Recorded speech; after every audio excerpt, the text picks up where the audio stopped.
And we are live. I want to thank everyone for tuning in to a very special edition of Off the Record on the People's Podcast this evening. We have a magnificent guest with us tonight, one who is going to give us some amazing information as well as inspiration, and that is none other than the businessman, activist, family man, believer, and so much more, overcomer, and a great example to not only the believers in the nation, but the community overall with his great work in the community we're going to hear about very soon. None other than our brother Harold. Assalamu alaikum, sir. Wa alaikum salam. Thanks for having me, brother Josh. Yeah, Again, it's my pleasure. I've been a fan of the podcast for some years now. You've had quite a few guests on it that I've actually soldiered with, and some of them just some of my favorites in our nation. So definitely I'm honored, brother. Thank you.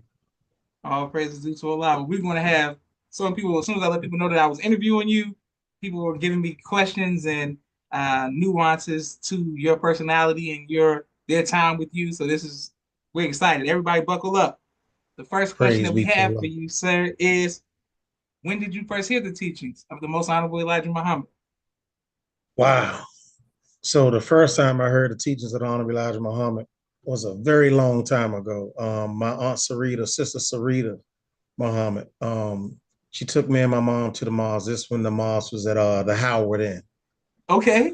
Very long time ago. I was a child. So sister Sarita, that's my aunt. So she took me and my mom, and I went. And at that time, I was so young. I probably was like 8 or 9 years old. And at that time, I was saying to myself, man, I like what they were saying, and I like the pie, but my cousins always reading the back of everything, and they can't do Christmas and they can't do no holidays. So every time they would go to an ice cream truck, they always read everything. My cousin Damon and Dwayne. And so at that time, I was like, so I couldn't be no Muslim, So Mm. that was the first time I heard it when I was young. And then as I got older, I started gaining a understanding of who I was, and developing just a revolution spirit. So for whatever reason, the minister jumped right back, into my life. Okay, all praises due to Allah. So, and people are showing you love all around the world. Our brother Houston always holding it down, and thank you to everybody who always watches. Let's go to your life before you accept the nation, accept the teachings. What was it like in DC? We've seen so many stories. Rayford Edmond on American Gangster, and just different artists talking about the crime rate of Washington D.C., which led to the dope busters. But before you joined the nation, what was it like really being in the city of D.C.? One, DC is a place that you will fall in love with. I love Washington, DC, born and raised. Not born and raised in a way where, some people say they was born and raised, but they went to a Maryland school. They say they grew up in DC, but they went to Bladensburg High. No, I grew up in one of the biggest projects in Washington, D.C., the East Capitol Street dwellings. It's 58 in East Capitol. It is the largest project in the entire city because it's on both sides of the street. You had the northeast side and the southeast side. So both of my family members, my mother's side and my dad's side, one lived on the southeast side, the other one lived on the northeast side. And my grandmother ended up moving down to Benning Road. So what that did was that leveraged me to be a homie um, up and down the whole entire East Capitol Street. Mm. So 58 East Capitol dwellings go from 55th all the way to 62nd Street, getting you to Capitol Heights subway station. So you had Shad Elementary all the way down to Capitol Heights subway station. But for myself, my range stretched a little deeper because my grandmother moved down to 43rd and Benning Road. And so, of course, her children followed her. And eventually my mom moved down that way. So I became a homie in both places. So the life for me in Washington, D.C. as a child, man, very beautiful, man. Community ridden. It was a village. I played for number 14 Boys and Girls Club. I was the quarterback. Had no idea that all those things were tying into my leadership abilities.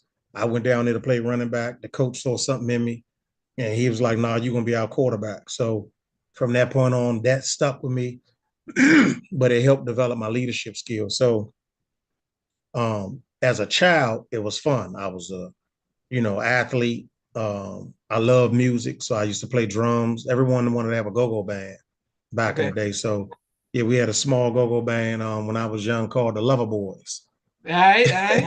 and I played the drums. Um, but yes, but as you come up, it got dark.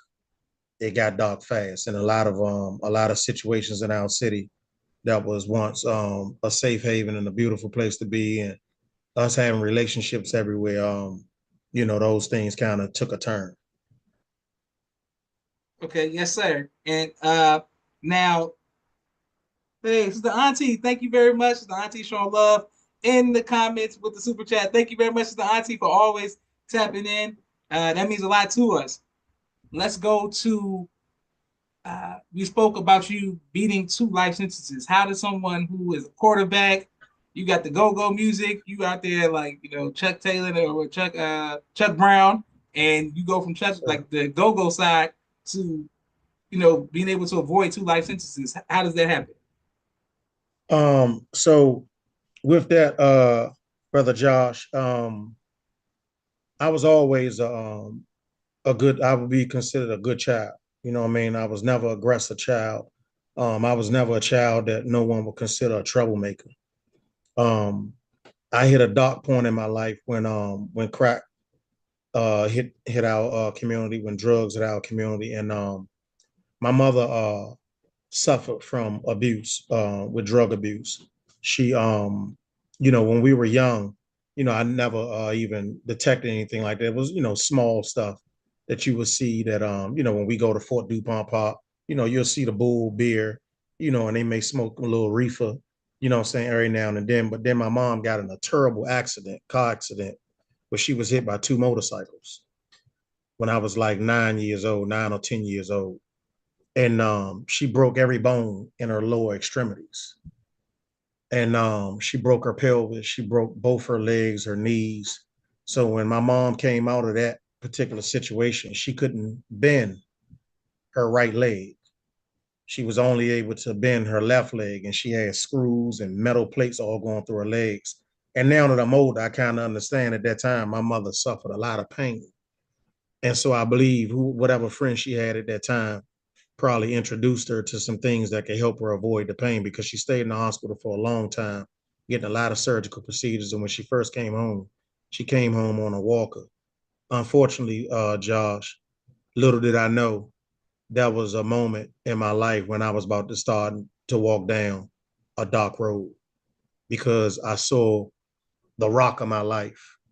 My mother was an extremely thorough woman.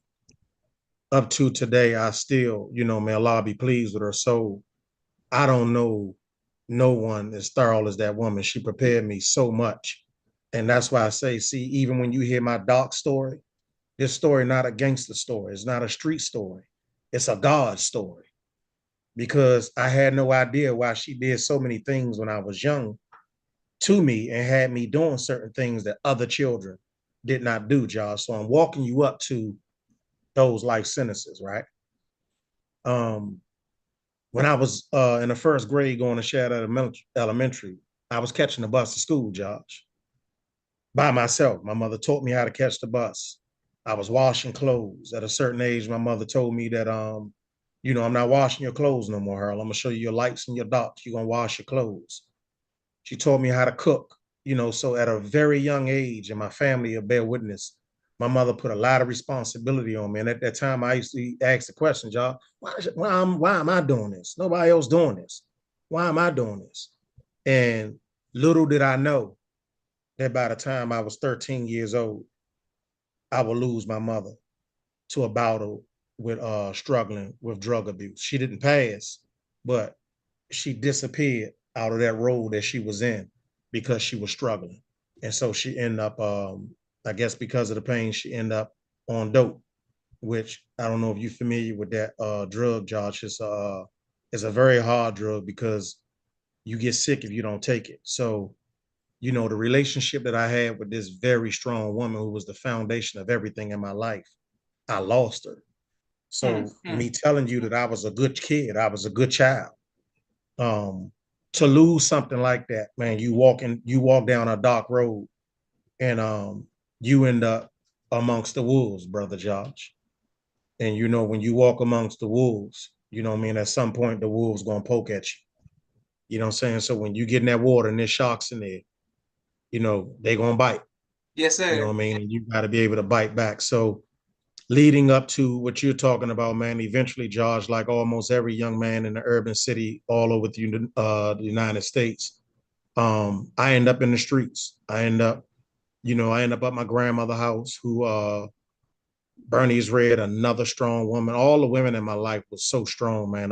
Both of my grandmothers and my mother was extremely strong women. So my grandmother took me in and tried to hold it down for all the children that was up at her house at the time, and we were deep up there. But Josh, because my mother had took care of me so well, it was almost time for me to go to the ninth grade, and the school shopping that I would normally go with my mother didn't exist, and so I had to make a choice. And unfortunately, that choice was the streets. You know what I mean? So that dark road leading to what you're talking about, that was in like 1985, 86 when this took place. And by the time 1991, I had been charged with a very, very serious charge in 1991. That could have took me off the streets for the rest of my life. I was charged with a double homicide. And fortunate enough, you know, I'm here today. You know what I mean? All praise be to Allah. And, you know, I was able to be freed of that charge. Beautiful. Yes, sir. And thank people for showing you So love all around the world. Thank you to everybody who's watching People's Podcast. Dunta Slappy, Carl Red says you never told them about the Lover Boys. Amen. Or I mean, and then people are just, showing love, hearts, and all that good stuff. Thank you, everybody who's watching. praise be to Allah. Yes, sir. What advice would you give to the young men and women, but primarily the young man who was watching, who is at the crossroad in his life and wants to make a decision to choose, is it worth the risk of quick money or fast money or, sitting down perhaps and going to jail? What advice would you, tell them? That's a great question, Josh. Absolutely not. Absolutely. You should not take that risk. Like I just shared with you, Josh, that scenario of me um, being in so much trouble at that time and then catching other charges and um, just being in uh, the valley of the shadow of death. You know, at that time, you know, I wouldn't advise no young man to make the decision that I made. I was pressured, like a lot of young boys are pressured today. Um, I was backed up against the wall, like a lot of young men are today. And like I told you, Josh, I was a good kid. You know what I mean? So I didn't. I hated drugs. I hated the streets. You know what I mean? But it adopted me because of what took place in my life. So a young man today that's going through that same thing, I would share with that young man. Young man, don't make that decision. Hold on. Do not choose the streets because Josh, I lost some beautiful people, man, that meant a lot to me. One of my best friends, he's no longer with us. Uh, rest in peace to my man Reginald Emmon. They call him Fats. We also called him Lou. You know, I lost my brother when he was 21 years old, and we were in a similar situation. You know what I'm saying, surviving, and he came up 58 with me.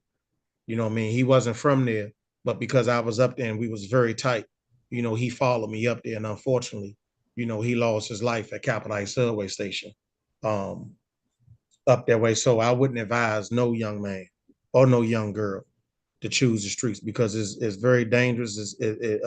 Satan promising you something that you will never get. You know what I mean? And it it's a story that you know we've heard over 1,000 times now, and they're making movies about it, but you know we actually lived it. So the things that they propagating today, you know, I want to be the one that when I tell my story, I want them to know that God had His hands in on mine. You know what I mean? So um, that's what I would tell a young man. No, sir. Hold on, man. There's some brothers that come up in that time. There's quite a few brothers that I know that did not choose the streets, that was going through the same thing we was going through. And I look at their life today, man, and I smile at them. You know what I'm saying? Because I'm saying, damn, bro, you never chose that, man. You know what I'm Mm. saying? You never got in the kind of trouble that we got into. And I'm looking at your life right now.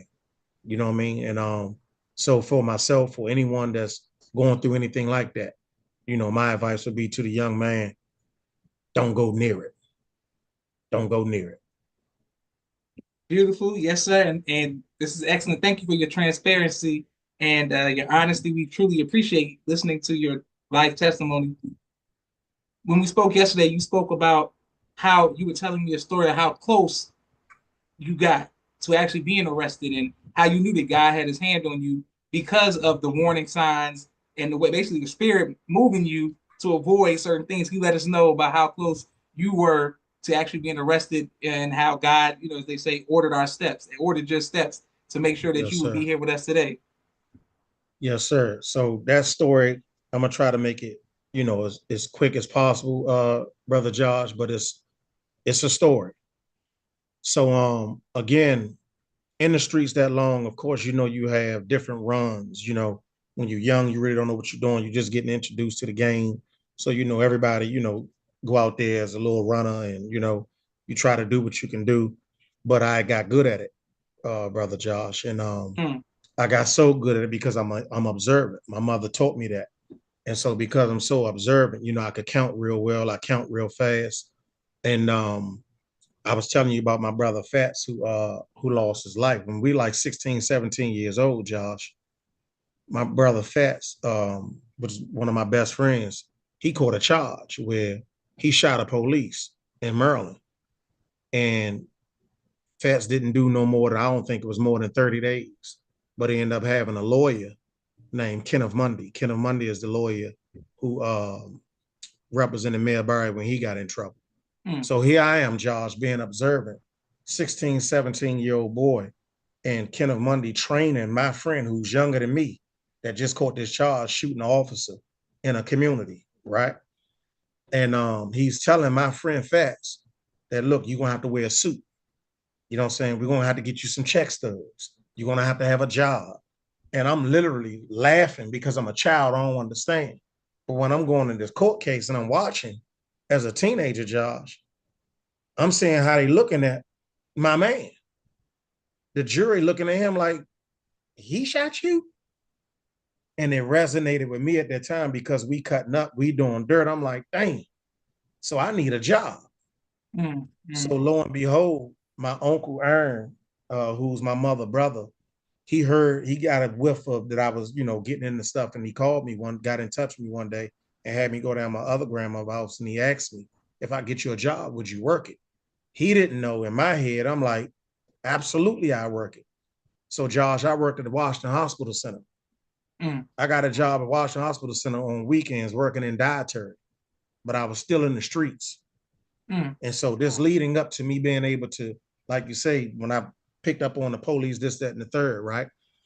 I got this job at the hospital center. So now all I'm remembering is Kenneth Mundy, what he told my man. So now when I'm catching all my little charges, I'm realizing that, they see me different. They saying this man just had a bad day because he work. You know what I mean? And I'm being slick. I'm using that as my scapegoat. You know what I mean? So I'm keeping the job. So all my friends that was hanging with me, and I was a leader, Josh. So all my friends will tell you, they be like, they was dropping me off for work. They'd take my car, pick me up, the whole 9 yards, but I'm keeping that job. So I don't care how much I do on the streets. I'm keeping that job at Washington Hospital Center. So I met a lot of good people at the hospital center. And like I said, I ended up getting good at what I was doing in the streets. And so when we say we getting good at it, I end up in a situation where now, I'm not on the block no more.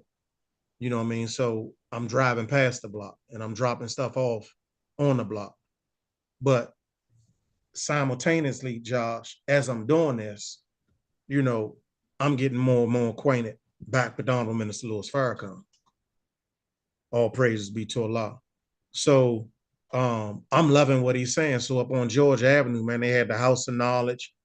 Brother Scott and they was selling the tapes. They had the fish rolls, the veggie rolls. But Josh, I'm cutting up like crazy. So you got to remember, I worked at the hospital center, which is right up the street from Georgia Avenue. So I'm going up there getting tapes. But then when I get home, I'm back on the block.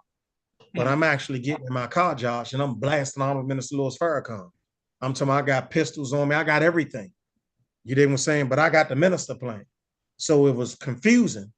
But during this whole run, Brother Josh, Allah was giving me a self-accusing spirit. Mm. I didn't know how it happened. That's why I know what happened to me. It's not a gangster story, it's a God story. Mm. Because, for me, I start gaining consciousness. So now I'm at the pinnacle of my street life. So you got to think, Josh, I got a clothing store called Squash All Beats. End up with two of them. I got a job at Washington Hospital Center. And I told you I'm driving past places now. I done got good at it. I'm not on the block no more. I'm off the block. You dig what I'm saying?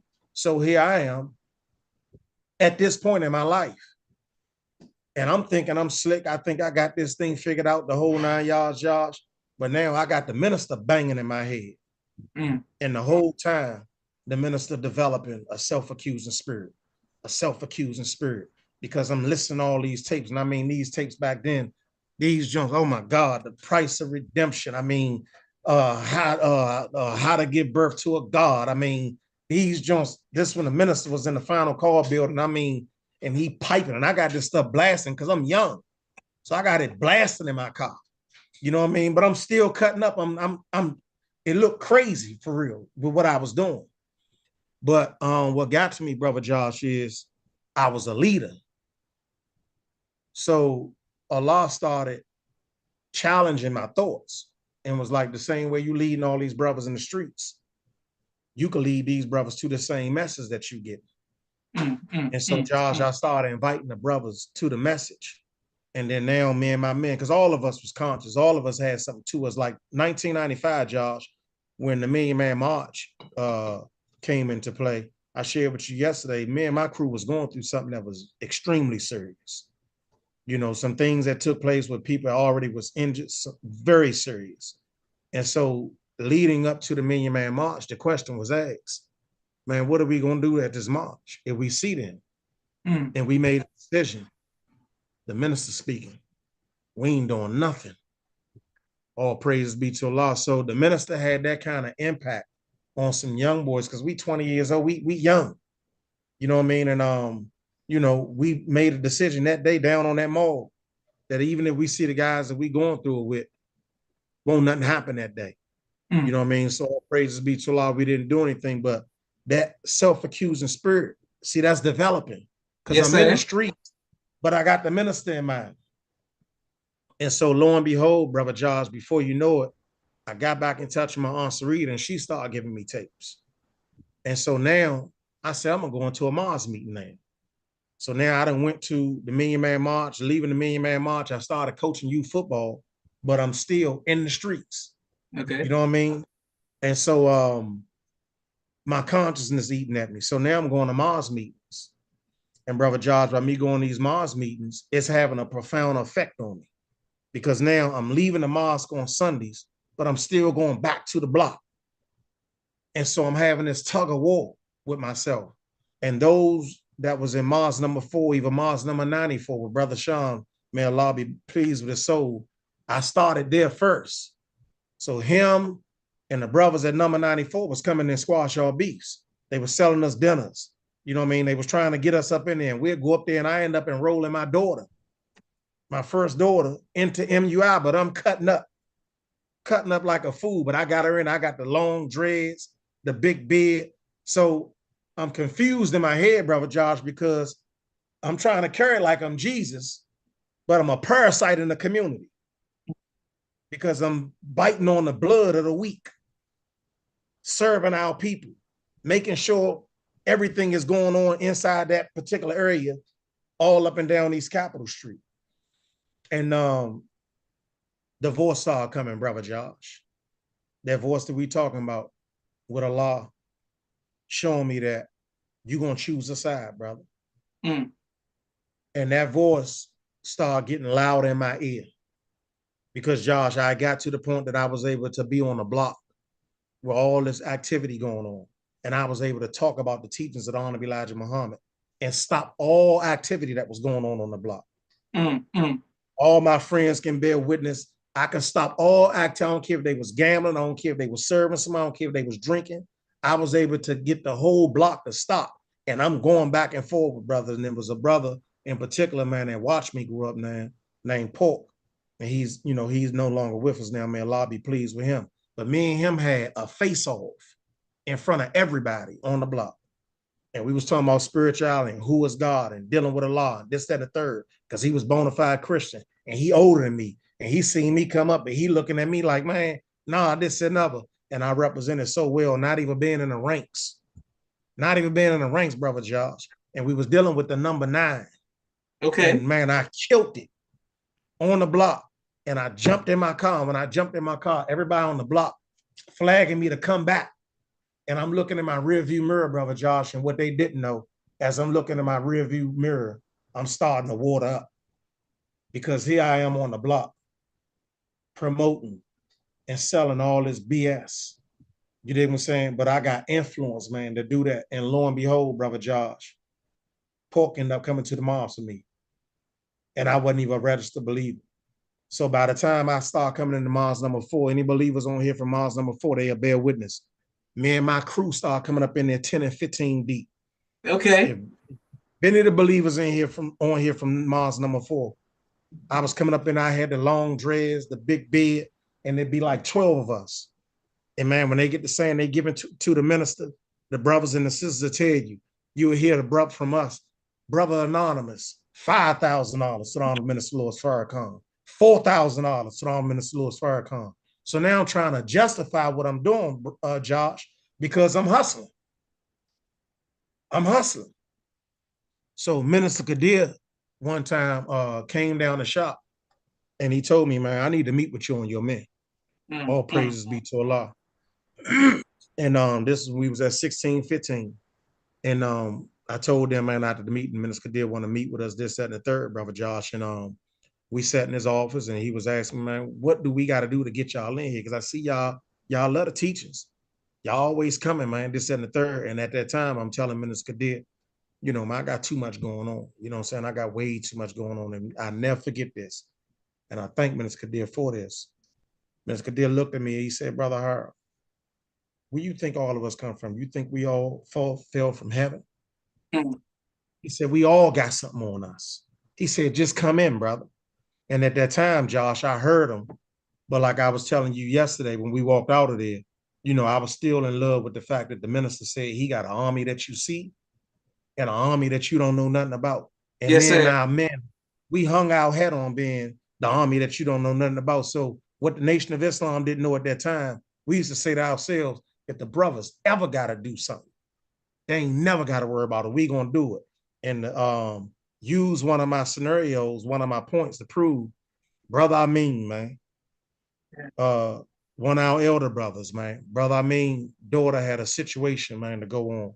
And it was announced over the rostrum, brother Josh. All of this is coming up to me, getting that self-accusing spirit, changing over, cleaning up and transitioning, right? They announced what went on with brother Amin's daughter with some brothers. And it was a violation to the system. And me and my men in the mosque, and we here, and they give the court date and say what's going to take place in the court date. If Brother Amin on here, he'll tell you they saw us. Brother Amin didn't know me at this time. We got the court date. And we got the court date. And when we got the court date, at that court date, me and my men showed up at court. And so when we showed up at court, all praise be to Allah, Brother Amin, like, the people like, who is these men? He said, I know them. They be coming to the mosque. And Brother Amin was like, man, you know, what made y'all come here today? And we said, we wanted to see what them brothers look like, to see if they came home. So at that time, although Brother Kadir had the conversation with me, I still was in love with that point that when the minister would say, I'm talking about whenever the minister say, I got an army that you see and an army that you don't know nothing about. We like, that was our calling. Like, yeah, that's what we gonna be. Yes, sir. Yes, sir. Lo and behold, Brother Josh, I'm developing a God spirit. And before you know it, brother, that voice of Allah got loud in my ear. And Allah, this the part you talking about, Allah ended up sharing with me that you're going to have to choose. So I went through a spiritual thing that was offensive to some of my family members. It was offensive to some of my friends. Even my mentor, very, very close relative of mine, who's still my mentor. Um, I went cold turkey, brother Josh, because this is what he done with me. He allowed me to see the police on my line. And I'm saying to myself, damn, how am I seeing this? But you got to remember, I'm praying to Allah now to get me out the streets. And so now, one time I pull up in front of my shop and I had tinted windows on my Thunderbird at the time. I had a black Thunderbird with tinted windows on it. And they didn't know I was sitting in my car. So detectives pulled up on my store, Squad Shaw Beeps. And when they pulled up on the store, they started taking pictures. When they started taking pictures, brother Josh, I rolled down my window and I looked at them. When they saw me, they went on about their business. That was the first thing.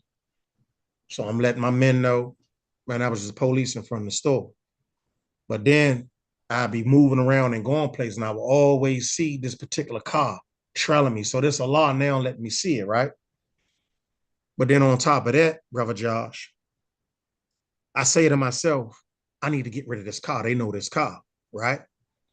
So I trade my Thunderbird in and I go get an Intrepid, right? Trying to be low key. I go get an Intrepid, but I put tents all on that, right? A Dodge Intrepid. So I got out the Thunderbird and grabbed the Intrepid thinking I'm slick. You know what I mean? Trying to be slick. I'm still working at the hospital center. I'm trying to camouflage all this stuff. And lo and behold, the car dealership, once I traded my car in, when I got back to the shop, the car dealership called me back out to the dealership. And so me and my cousin Brick, we ride out there. And we get out there and they got us sitting in the lobby for like an hour and a half. And I'm like, man, what's going on? Y'all told me come back out here. Something's wrong with the paperwork. And the salesman, brother Josh, said, nah, you good. We made a mistake. Go. Little did I know, brother Josh, the police was wondering why my Thunderbird was there all that time. So they brought me back out there so they could see what happened. They see that I traded the car in. The reason why I know that happened that way, brother Josh, because the next day I went to go pick up my nephew, Lil Taiwan, in school. He got sick. And when I went and picked him up from the school, I saw somebody trailing me. I saw a regular plane car trailing me. But then a police car got behind me and pulled me over. When he pulled me over, he saw my nephew in the back seat. He was slumped over, he was asleep. And he was like, you know, where you going? I'm like, I'm going to just pick my nephew up. So he see my nephew in the back of the car, sleep. And so he asked for my license stuff, and then he let me go. So at that time, I ain't really thinking nothing of it, right, Josh? So then like a day later, we in front of my shop. And you said, Brother Cole is on here. That's my cousin. We in front of the shop, and these Cadillacs keep riding past the shop, but they don't notice it. Like 4 or 5 different Cadillacs. And I said, man, that's the police, man. And they like, where? I'm like, in them Cadillacs. There was a silver one, a tan one, a black one, a burgundy one. They just keep circling Squad Shaw Beefs. And so I said, man, let's close down the shop. I think that's the police, right? Because they waiting on me to make a move with this car. Lo and behold, brother Josh, we close down the shop. I get in the car. People that's from Washington, D.C., they noticed the store was on 62nd and Dick Street. So it's right there by Southern Avenue. I got off at Dick's, made the right on Southern. As I'm heading up towards Capitol Heights, I get to Southern Avenue by Capitol Heights subway station. Before I can get over the hill to Central Avenue, all them Cadillacs swarm in on me. They come in from every angle. Boom, boom, boom, boom, boom, boom, boom, boom, boom. So they grab me out the car and they pull me away from my car, brother Josh. So when they pulling me away from my car, I'm trying to turn around. They like, turn around. And I'm saying to myself, turn around. So I'm like, what's going on? They like, turn around. But the whole time, brother Josh, my thinking, now I'm saying they must was trying to put mics in my car because I just got rid of the Thunderbird, right? So now I know something ain't right. So my mentor, who's very close to me, I shared with him, look, man, I think they on us. And so we had somebody that we can pay to see if I was a person of interest at the time, because we thinking we slick. So we pay that person, I give him the money, and the guy say that, no, you're not a person of interest. But at this time, brother Josh, the God in me saying, nah, I think something, they might be on his line then. You Mm. dig what I'm saying? And they're like, nah, if it's gonna be anybody, it's gonna be you. Because I had leadership, I had a crew, I was kind of out there. I'm on the block, I'm at the clubs, we partying, we doing all kinds of stuff. So I could be drawing some attention to myself. The next clue was this, brother Josh. I'm at home one day and I leave out my house. And these guys get out the car with t-shirts on, but they got the chains on. And they got the chains with the FBI thing. They got the little thing going around their arm. And they like, shooter, what's up? It's the police. And I said, what's up? They said, this you live at, huh? I said, yeah, this is where I live. So they said, can you stand a search? I said, yes, sir, I can stand a search. So they open up my car and then they say, nah, we ain't gonna search. So I get in my car. I leave. I don't immediately go to the shop because I'm now annoyed. I'm like, damn, they know where I live. But Josh, at this time, I'm battling. I'm battling, brother. And here's the part where it's not a game, brother Josh. I'm Mm. praying to Allah. I'm praying to Allah. I gotta get out the streets. But I couldn't shake certain customers because, like I told you, I got good at it. And these customers, they was buying, I'm not gonna go into that, but it was hard to shake them. Mm. You know what I mean? They was grabbing stuff up off me, and it was hard to shake them. Unfortunately, brother Josh, I'm praying to Allah, and I'm talking to, at this time, she was my friend, which is my wife today, and I'm telling her, look, I gotta shake these streets, man. And she like, you gotta get out of there. You know what I'm saying? I'm like, I can't, I don't know what to do. So at this time, Josh, it's hard for me to shake these brothers, man. And unfortunately, man, one of the brothers, both of the brothers, they work at the hospital center. One of them ended up telling me that he know that some dudes trying to snatch him, and he asked me, man, what would you do if you knew somebody wanted to rob you? And I shared with him, man, I can't know nobody want to rob me. Mm. I'm being arrogant at the time. Like, I wish somebody would. So anyway, brother Josh, it wasn't number like 3 weeks later. My man who worked at the hospital center with me, man, he was snatched and brought in front of his family, brother. And they took him down into his basement. And when they got the bread and stuff up off him, they killed him right in his house. Now here I am. I get this message. And now I'm riding around, but I'm in a valid decision because now I'm going to Savior's Day. I'm at the mosque. I'm doing all this stuff, but I'm still cutting up. So the believers don't know none of this going on. You know what I mean? So my self-accusing spirit raising even high, but now the voice growing louder. And I'm saying to Allah while I'm driving, Josh, in tears, man, are you talking to me? And for me, brother Josh, another brother, up the hospital center with a family, being just like me, thinking that he slipped, ended up getting throat cancer, brother Josh. He passed. So these was two men out of all the clientele that I had, these two men in particular, they was able to hold me over so I can live extremely well. Both of them was wiped off the face of the earth. I broke down. I started going through a spiritual thing by myself that nobody knew about. And I became offensive to, some people that was close to me because I went cold turkey, brother. I went cold turkey. And I just out of nowhere. So just imagine being a person that got to work, being a person that got influence, being a person that got all these people around you. They look at you, they believe in you, because I'm not sitting here trying to make myself be something that I'm not. Anybody that come on this joint, I'm a born leader. I told you I played quarterback when I was a child, all praises be to Allah. So I was already programmed for this. So I got influence. When I shut down, nobody believed it. They all like, huh? Shooter shut down? And at this time, Josh, I just told you I got stores. I'm working at the hospital center. I got a bag.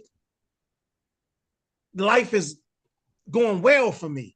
Yes, sir. At this time, brother Josh, I used to throw parties. I'm talking about buy out the whole bar. We go to a spot called the Classics. Any of my friends on here, they'll tell you. I'm asking the classes, how much more at y'all got in here? When they tell me how much more they got in there, this is how much money we getting. Go get all of it.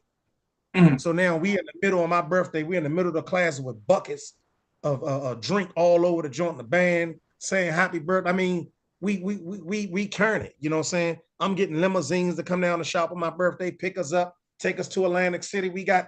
I'm lunching. But now this happened. And doing all that, brother Josh, I shut down. Mm.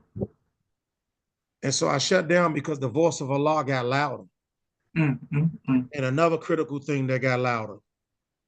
I went to the mosque number 4, and Minister Jamil was teaching, brother. And all praises be to Allah. And I didn't know Minister Jamil at the time. I didn't know that Minister Jamil had that memory that he got. And so I go to the mosque and he teaching hard. And so this particular time, I say to myself, I'm going to Chicago, right? Because I had a brother of mine named Kwaku who moved from DC and moved to Chicago with his wife. They got married, so he moved to Chicago. And I said it was the weekend of 4th of July, brother Josh. I want to say it was probably 98 or 99. Brother Jamil got a hell of a memory, so he'd know exactly what it was. But I say, man, you know what? I never been to Mons Marion for a Sunday meet. You know, I drove past Mons Marion when I was coming to Savior's Day, you know, crazy zone or what. But I would go to Savior's Day every year. But this particular time, it was during the weekend of 4th of July. And I go in Mons Marion, and I'm so excited, but I'm going through what I'm going through, brother Josh, because I'm struggling spiritually, and I don't know how to handle it. I get in Mons Mariam, I get front row seats, sitting on a corner. Mother Tanetta spoke, and Brother Jamil spoke, and he was speaking on Shaka Sankofa. I never forget it. 4th of July weekend, and he started talking about Jesus. Yes, sir. Brother Josh, in that mosque, he started talking about Jesus, saying he got dreadlocks. Brother Josh, I got dreadlocks. And Brother Jamil said, Jesus is in the front row of Mons Marion, white t-shirt on, dreadlocks in his head, all the way from Washington, D.C. And I'm looking at Jamil, and I'm like, how you remember me from Washington, D.C.? He said, I remember you, but he said, wait after the meeting, right? So the crowd going off, this is on tape. This is in the Nation of Islam archives. If you pull it up, you're going to see he's saying, in the white shirt, that's me with the dreads. I just go to the mosque on this particular weekend. I wait for Brother Jamil. So now he say, brother, what's your name? I said, my name, Brother Harold. He said, you come all the way from Washington, D.C. to Mons Marion. You really love the minister. I said, I love the minister. I came here to visit my man. And I told him, while I'm here, I'm going to go ahead to Mons Marion. He said, give me your number, brother. Brother Jamil took my number, and lo and behold, he don't know how much he helped me, Brother Josh. Brother Jamil did not know me at all, but you know the memory that he got. Yes, sir.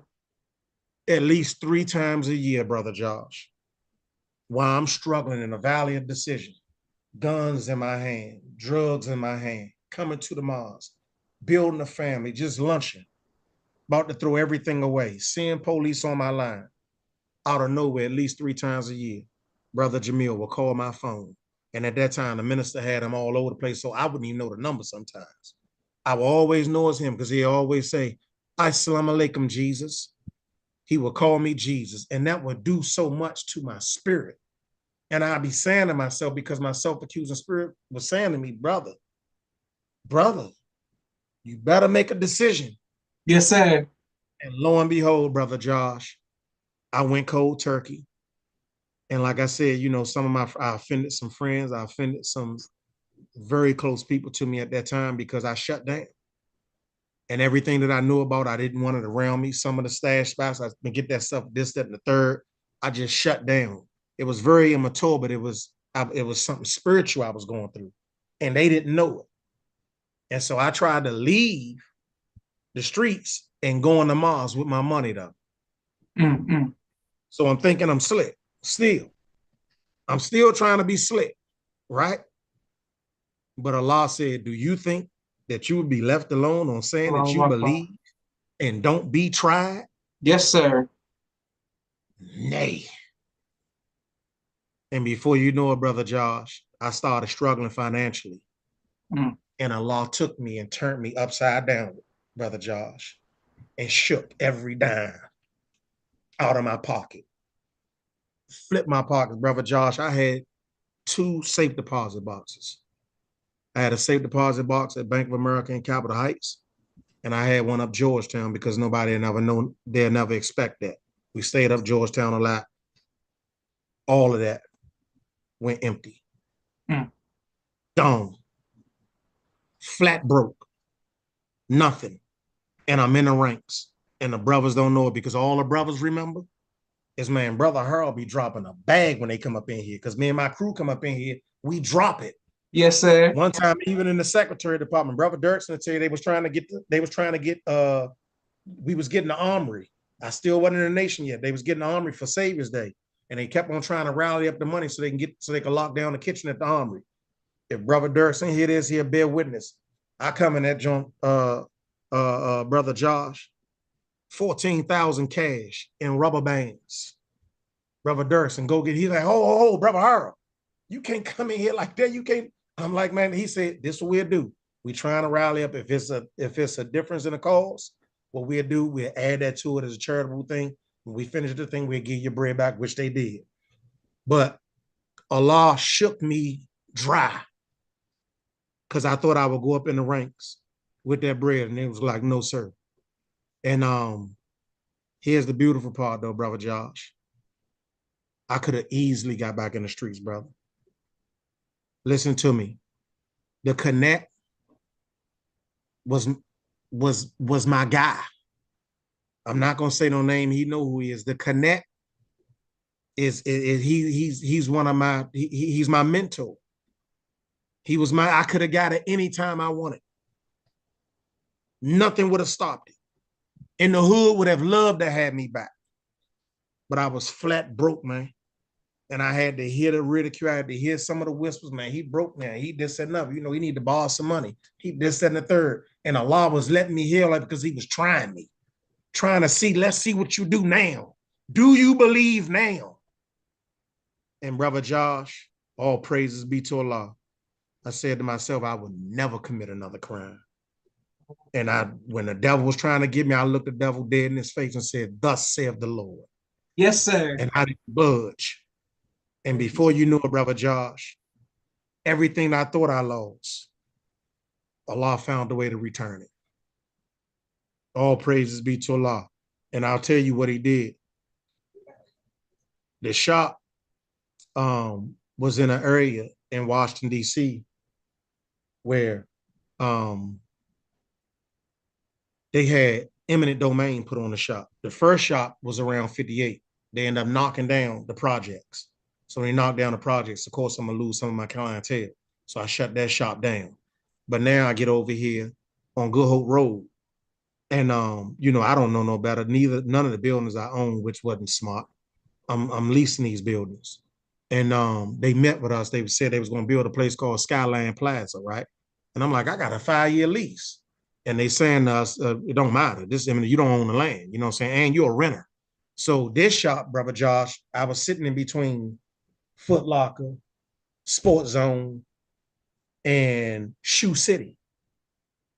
And so I'm sitting in between those. So, you know, I don't want to lose this spot. I got close. Every time somebody get Jordans, whatever they get, I'm making sure I got the Jordans in the window so I can match up the outfits, right? But I'm struggling at this time, Brother Josh. Flat broke, brother. Being talked about. And I'm talking about I had a run, Brother Josh. Yes, sir. Being known to have some bread. I'm talking about anything that was relevant in the city, I was doing it. If it was throwing parties, I did it. If it was opening up a store, I did it. If it was buying out the bar, I did it. If it was getting limousines, I did it. If anything that people was doing in our city that was making you relevant, I was doing it at the time. So I had the flag. And I turned it all over. And so now I don't have a dime, Brother Josh. I'm thinking this thing about eminent domain is a suffering for me.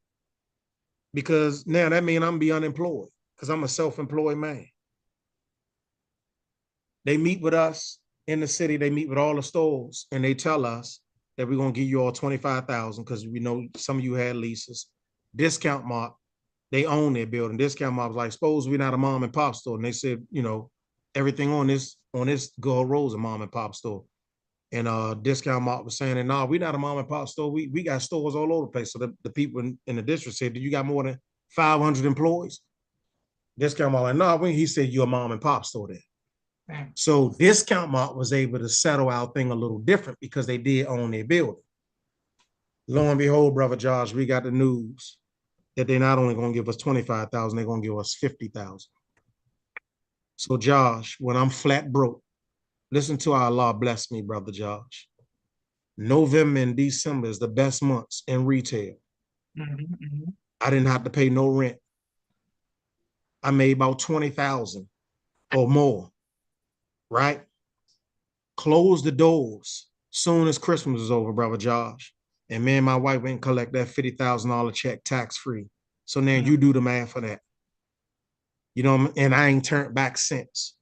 So ever since then, I've still been creating spaces for myself, creating jobs for myself, and all praises be to Allah. Never went back to the streets, brother Josh. This was back in, I haven't committed a crime, brother Josh, since 2001. All praises be to Allah. So I'm almost 25 years out the streets, and I thank Allah. I'm so grateful because here's the part that you need to hear now, and I got free of this. Now, I'm out the shop. Like a year and a half later, one of my family members end up in a situation. I'm just going to say it that way. I won't say his name. But they grabbed him. Now I'm out the streets. I'm clean. I'm done. Not in the streets no more. They grab him. And when they grab him, they showing him pictures of the crew, men that we dealt with. But then they showed him a picture of me, brother Josh. And when they showed him a picture of me, guess where I'm at? I'm on Minnesota and Penn with the final call and Bing Pies. And he said, shoot, it looked like they was up in your face. And they asked him, is he really in the nation? And he like, yes, he in there. And he said, shoot, it was so close. It was almost like you was about to sell him a paper. But I was soldiering on Minnesota and Penn. And so I knew he wasn't lying. Only thing I was pissed about that when they let him go, he came straight to my house. I wouldn't open my door for him. So telling me what's going on. I'm like, man, why would you come here first? And so all praises be to Allah. What I thought was going on was actually going on. And brother Josh, I don't know what happened to all the stuff that they had. I don't know what type of investigation they was under. I don't know what they had planned for me. I don't know what they had planned for all of us. But all praises be to Allah. I believe by me leaving, I believe I saved a lot of lives. Because I believe we all would have got a life sentence because of what was going on. All praises be to Allah. So, you know, my story is a little different than, you know, some brothers that join the nation or join Islam or join any spiritual thing. You know, they join it from the jail. Sometimes they got to be confined and they got to, and I don't have nothing against a brother like that, you know what I'm saying? But they got to be, everything got to be taken away from them, their freedom. But Allah gave me a self-accusing spirit when I was at my peak. I was at my peak, brother. And I walked away from it all. All praises be to Allah. So that's how strong and powerful those teachings are, that they can, you know, even when you at that point, my self-accusing spirit grew and the voice of Allah was in my ear so much. I broke down so many times by myself, brother Josh. I'm so thankful because I never done no time in jail. All those major charges that I caught. And I told you, I caught 2 charges that could have got me life sentence. The one in 91 and the one in 1994. And when I got locked up in 1994, it was September 18, 1994, I got locked up and my brother got locked up. They was looking for my brother and they knew we was like this. So when they ran in my house looking for him, they found some work in my house. And because they were so antsy and so anxious and they was on our line, they thought they had us. They found my brother somewhere else. They locked us both up. They charged him with what they charged him with. And he ended up getting life in jail, but he home now because of the IRA Act. So they gave him 44 with the L, but he came home in 2022. So we was blessed to get him back, you know, but in my particular case, they tried to give me a federal case, which that's where they messed up at because they found over 11 ounces of cocaine in my house that was already bagged up in quarters, ready to be sold for wholesale. And instead of them taking me to Superior Court, they took me to federal court. And when they took me to federal court, I was in the halfway house. I went and met with Kenneth Mundy again. Yes, sir. I went and met with Kenneth Mundy, and Kenneth Mundy saw the charge and he said, hold on. He said, where did they find this stuff at? And I told him where they found it at. I had it buried up under my steps in this particular house that I had. And he said, can a man that's 5'8", 150 pounds fit in there? I said, nah. He said, you're not even gonna go to court. I'm gonna free you right from the halfway house. So I got locked up September 18th. Kenneth Monday said, I'm not even gonna take your money. I'm gonna get consultation money from you. Good, Because he was good. 2,000 from me. He only took $750. He said, I'm gonna free you right from the halfway house. So I was at the halfway house called 1010. That was right there with Certain Quarters that's no longer there now on K Street. And October 24th, brother Josh. October 24th is my birthday. I got locked up September 18th. My first child wasn't even born, Sade. My daughter mother got locked up with me that day.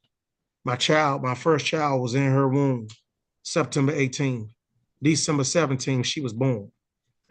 10/24, 10/24, 1994, brother.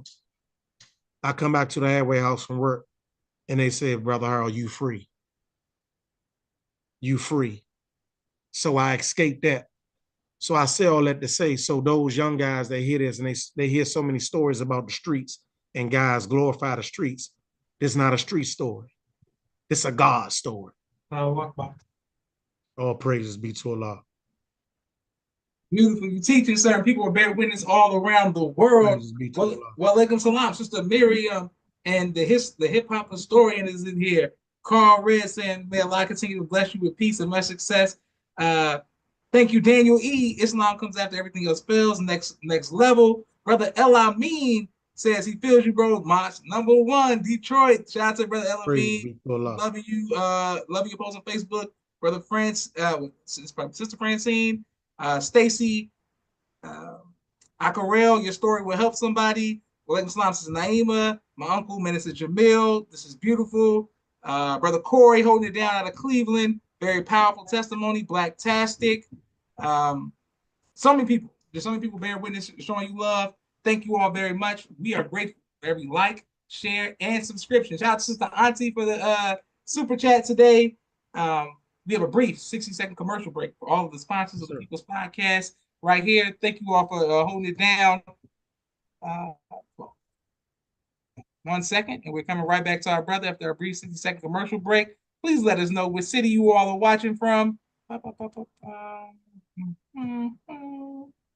we go. The People's Podcast, Street Premiere Media Production. He has a 4K camera and a drone. He does television and film editing. To Naima,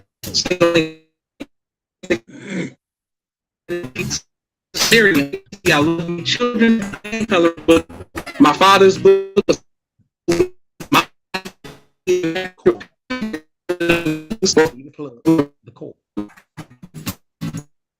Thank you. Okay, excellent. Thank you all for watching. Everybody, some people putting their comments in the chat. Also, Brother El Amin, let's get this part 2. We gotta get a part 2 situated, man. You know, we gotta hear nothing but love from Detroit, always holding it down. Yes, sir. Also, my family, Nasser. Nasser's been texting me the whole interview. Apparently, he's a big fan and supporter of Brother Harold, holding it down in DC. Thank you very much, Nasser, for all of your suggestions, all of your comments. Everybody's holding it down. All right, my next question for you, sir, is can you let us know about your youth program? Yes, sir. So I have a youth program called the Metro Bengals. Started by myself and 3 of my good brothers, Coach Warney, Coach Sweat, and Coach Rock. We started a youth program. We was coaching at Marshall Heights, and we did our own thing. We started the Metro Bengals in 2006. So we've been in the community since 2006 with our own program. I'm the president of the program. I'm also a commissioner of a league in AYF called the CYAC League, where we have 14 other programs. I've been coaching almost 30 years, Brother Josh, in the community. Okay, so the same communities that we was cutting up in, now I'm serving in those communities. Peace be to Allah. Beautiful, yes, sir. And this is the kind of motivation that we are looking for today. Brother Avery says, alhamdulillah, inspirational brother, glad to have the honor to call you brother. People saying, tapping in from the DMV, everybody holding it down. Shout out to Roots Activity Learning Center, where I went as a child, and Kenilworth Avenue and Pentagon City. Roots. Yeah, so where Nasser and his brother would take me to introduce me to the DC life when I would visit them in the summertime. So shout out to Haki and Nasser holding it down in DC as always. Yes, sir. Our next question for you is the I got so many questions, but oh, would you ever write a book and or a screenplay about your life? Yes, sir.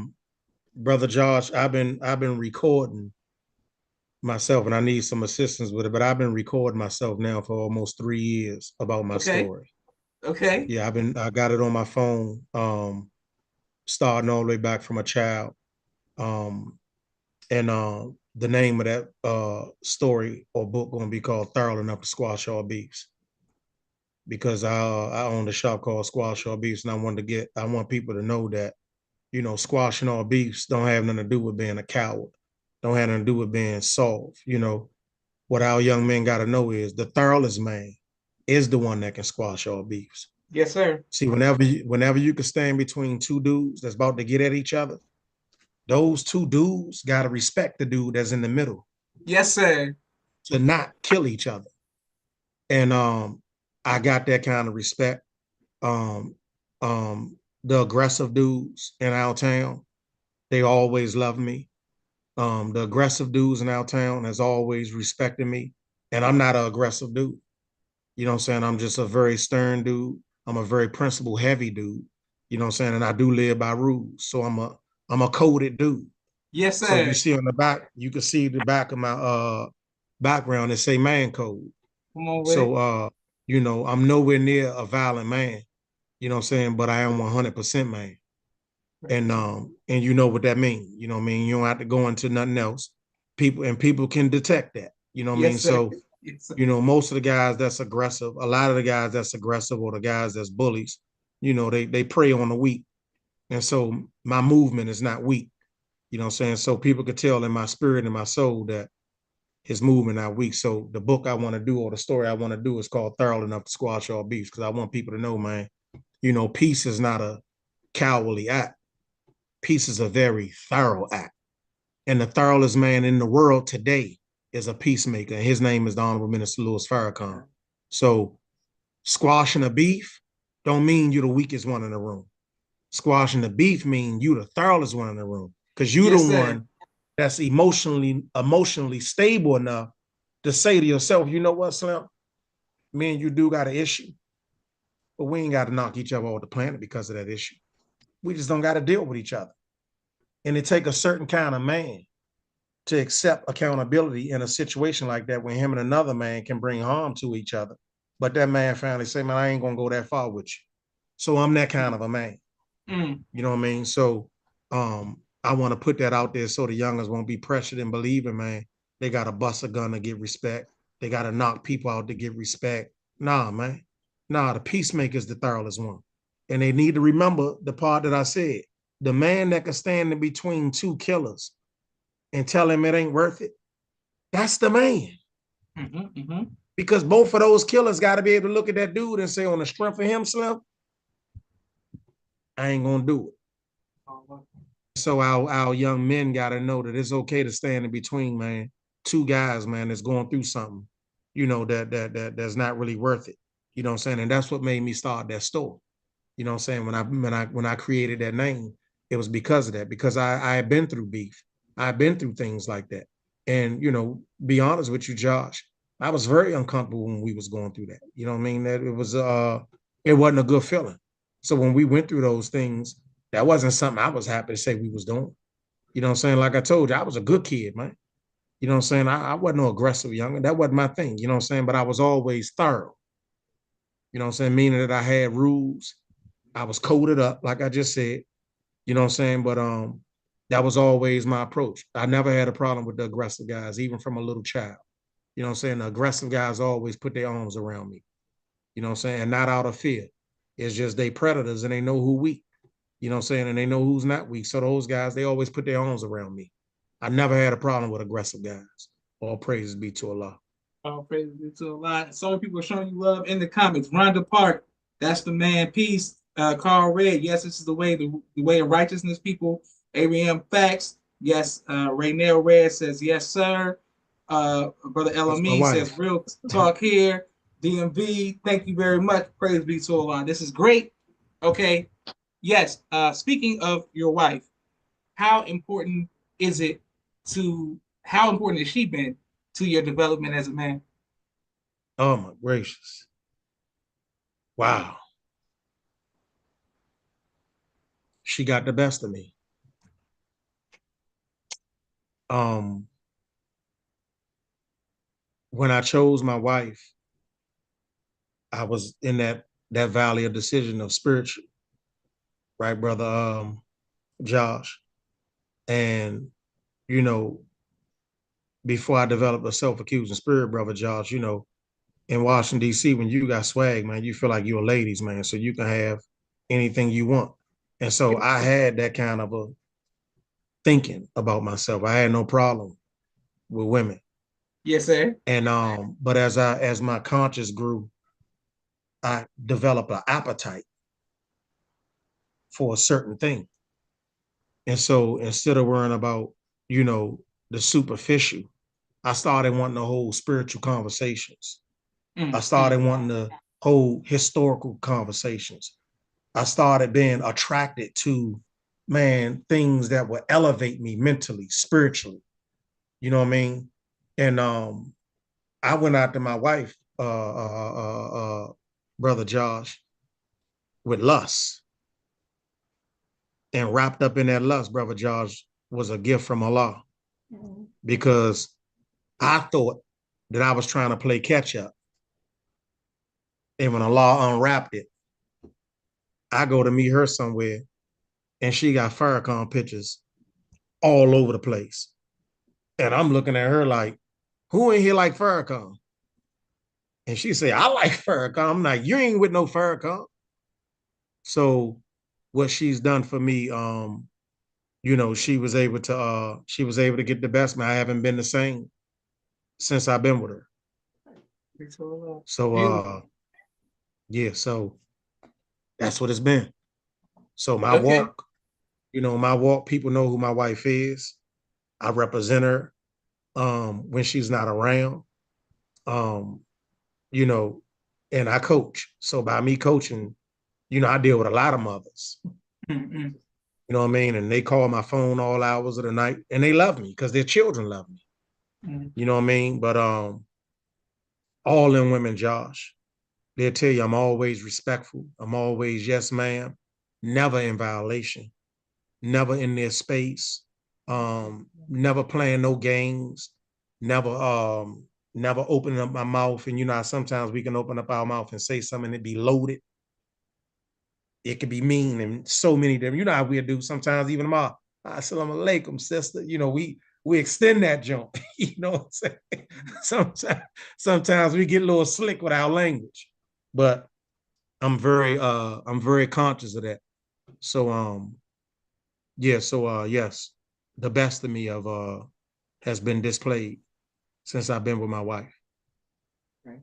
Beautiful. All praises to Allah. People, of course, are showing love. Thank you to Sister Hope, Sister Auntie, Brother Kente, Brother Musa, Sister Naeem, Sister Miriam, everybody who always usually watches people's podcasts, Brother Duke. People saying my awesome. Brock Hilton says my guy. What you're hearing is what it is, 100% true. Sister Raynell says all praises to Allah. She thanks Allah for you.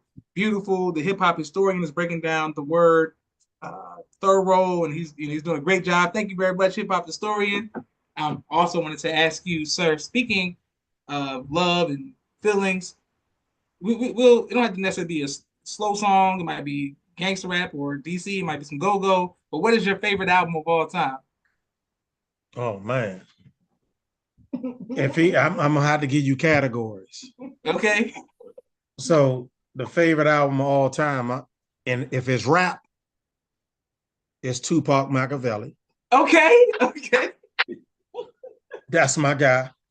You know what I'm saying? That's my guy. When Tupac died, man, I cried like a baby. Okay. Okay. Um, if we going with R&B, what I could play like it ain't nothing. Even my children, they know what that is. Uh, Casey and JoJo Okay. and Drew Hill, all those get play. Okay. And Drew Hill, and Drew Hill, all those get play. Okay. And Drew Hill, and Drew Hill, all those get play. Okay. And Drew Hill, and Drew Hill, all those get play. Okay. And Drew Hill, and Drew Hill, all those get play. All those get play. All those can play. So when you hear me playing those songs, I'm in a certain kind of mode. Yes, sir. Yes, sir. Those songs don't get old to me and my wife. Casey and JoJo and Drew Hill, that's so I can let that play. And then if I just had to go with just someone that do ballads, it'd be Luther Vandross. Okay. Yeah, that's my guy. So you saying I want to lay so. Hey, so yes, sir. Love has truly been good to me. Yes, sir. Oh, Yes, sir. All the hits. You can't go wrong with Luther. And people will bear witness in the comments. Praise be to Allah. Raylene Muhammad says Jodeci. People saying Big Brother and Mentor. Asking his favorite movie. Your wife is asking me to ask you what is your favorite movie, sir? my favorite movie is The Godfather. Okay. That movie is a principle heavy movie. People think that movie is a gangster movie, but that movie tell you how to conduct your family. It tell you how to conduct your business. It shows you how to run an organization. It shows you the art and science of war, mating, business. So it's so many. I've looked at that movie, brother Josh. I've looked at that movie over 1,000 times, brother. Okay. Okay. I don't care how many times I look at it. I get something else out of it. And my children that's with me now be like, Daddy, how many times you gonna look at this movie? Because every time whenever I'm scrolling past the TV and I see it on cable, I stop. I don't care what's I stop.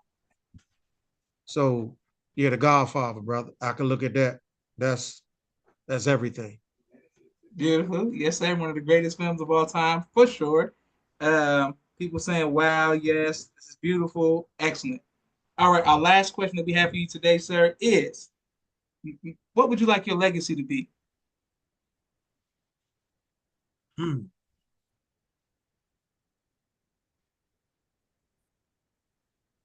I think on this a lot, so I'm trying to see how can I put it out there. Brother Josh, because I'm a student of the Honorable Elijah Muhammad, I want my legacy to be that I outlive my physical time on this planet. Mm, I want to leave things that people will see hundreds and thousands of years after I'm gone. So my dream, brother Josh, is to leave my children with property, good, leave my good. children with businesses, my grandchildren. So I'm praying that Allah bless me with enough time on this planet to leave stuff, and I'm gonna write it into law. The Beautiful. same way we follow the Constitution of dead men. My legacy, I want to write a Constitution of Brother Harold. And Good, even though good. I'm not alive, I want the living that's benefiting off it to follow the rules and the laws that I put around my whole estate. Praise be to Allah. Beautiful. Excellent. And what a great legacy that is. And our brother Harold, inshallah, if you come to Atlanta and or I'm going to visit, I got to visit DC soon. Um, this year, inshallah, I will be visiting DC. I'll reach out to you. We got to break bread, and I would love to hear more of your story. And if your life story, shout out to your wife and your children and grandchildren. If you turn this into a screenplay, I'm an actor. Let me get a part. And that's all I'm saying. That's all I'm asking. Let me get a part. Let me get a part. Let me get a part in it. Yes, Um, sir. I wanted go ahead. I wanted to share one thing, brother Josh, because I'm the yes, sir. final call captain. I'm the final call captain in Washington D.C. Okay, and okay. all praises be to Allah. And I have a program called the FCP program. And if any final call captains end up hearing this, I would like for them to give me a call because this program we're doing in Washington D.C. is an excellent program. It's a program that is not a heavy sacrifice, but I sent you a copy Yes, sir. Yes, of sir. what we've done. You know what I mean, with 30 cents off of each paper. So not the paper that go to Chicago, but I'll offer our profit. So what I showed you came from just a quarter and a nickel, Mm, mm. from less than 15% of the brothers, and what you sold was five figures. And so if all of the final call captains, if I could, I would love to share this with them because it'll spearhead the nation financially overnight. We'll make millionaires in the nation overnight. So this FCP program is painless. Like I said, the brothers that's out on the streets selling the final call, all they doing now, not the money that they pay to the final call captain, which myself, but the money that they pocket. All they doing is taking 30 cents off of that, brother Josh, and they dropping it in the pot. Something that fall out their pocket Yes, in their sir. car when they got change in their pocket, fall on the side of the seat. It's all in their cup holder. The brothers in Washington, D.C., Muhammad Mars #4, has been committed to that since 2016. You don't have to say what that number is, but you know, brother Josh, is that a small number that I showed you? No, sir. No, sir. Yes, sir. And so we planning on in the future with that money to leverage ourselves to do some things here in this city. So if any final call captains, come on, I would love to share with them what we're doing so they can see how painless it is. And we can all throughout the nation collectively, because the time that we in right now, people gonna be turning to us. We got the cheat code on everything. We knew that this thing was falling. The Honorable Elijah Muhammad gave us the cheat code. So this is our time now. We've been in orientation class, brother Josh. Now it's time for us to exercise the God. That's right. You know what I mean? So, I want to see the nation develop, affordable housing. I want to see us doing this in every city. I want us to set up areas where if people worrying about how much their rent is, we control that whole area. So we got all that. You know what I mean? So that's the kind of brother that I am. That's why I sent you, the businesses that I produce and all that. That's my passion in our nation. So really, that's what I am, brother Josh. More than anything, I'm 1000% interested in business. Okay. And people. Praise be to Allah. And people are bearing witness. And this is what we like. We love to see. People says great. Somebody said great man and a beautiful wife. Wow, nothing but love. Also, I want to let you know I told my father that I was interviewing you and that you saw him when he was a dope West in DC. He was like, "What?" I was like, "Yeah, he saw you before you even joined the nation. Before you moved to Chicago." So he told me make sure I send you the greetings, and he's going to watch them for us, inshallah. And man, this is just great history, and I look forward to meeting you. Man, And salute shout out to brother. all of the laborers, Mosque #4 holding it down. DC is where I am from. So I spent many summers in, Washington, DC. So shout out to DC and the whole Maryland, everybody holding it down. People, I'm going to butcher your name, but Stacy Ackerell says, man on fire. People just bear witness to you. This is Joshua Leonard Muhammad signing off of the People's Podcast. Assalamu alaikum, sir. Wa alaikum salam. Praise be to Thank you Allah. very much, dear brother. And thank you all for watching. This has been my honor.